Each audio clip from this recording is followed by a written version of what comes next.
Hi friends, welcome back to my channel. సాంబార్లో కొబ్బరి పాలు వేస్తారా అని అనుకుంటున్నారా?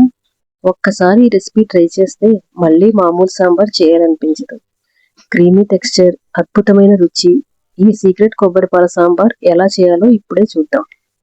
ముందుగా స్టవ్ వెలిగించుకుని కుక్కర్లో నీరు పోసి ముందుగా ఒక అరగంట నానబెట్టుకున్న కందిపప్పును పసుపు వేసి మూత పెట్టాలి. కందిపప్పును నానబెట్టుకుని చేస్తే చాలా చిక్కగా వస్తుంది. ఒక 3 విజిల్స్ వచ్చేంత వరకు కుక్ చేసుకోవాలి.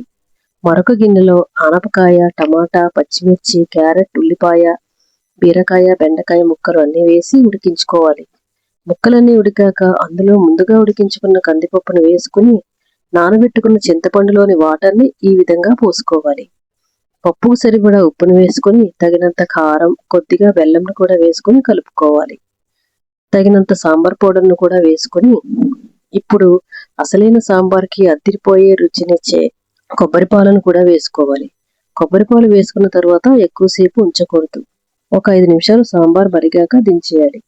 కొబ్బరి పాలను వేసుకున్న ఈ సాంబార్ చాలా అంటే చాలా రుచిగా ఉంటుందండి. ఏ రెస్టారెంట్లో కూడా దొరకని ఫ్లేవర్ ఇందులో ఉంటుందండి. బెల్లం కూడా వేయడం వల్ల కారానికి, పులుపుకి బ్యాలెన్స్డ్గా చాలా బాగుంటుంది. మీరు కూడా తప్పకుండా ట్రై చేయండి. సాంబార్ మరుగుతున్నప్పుడు అయితే ఆ సువాసనకి ఇల్లంతా వ్యాపిస్తుంది. తర్వాత కడాయిలో నూనె కొద్దిగా వేసుకుని అందులో వెల్లుల్లిపాయలు, ఎండుమిరపకాయలు, ఆవాలు, జీలకర్ర, మెంతులు, సోంపు, వాము, కరివేపాకు పోపు చేసుకుని ఇంగు కూడా లాస్ట్లో వేసుకోవాలి.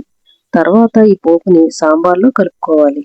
అంతే, అదిరిపోయే కోకోనట్ సాంబార్ రెడీ. ఈ సాంబార్ని అయితే మీరంతా ట్రై చేయాలి.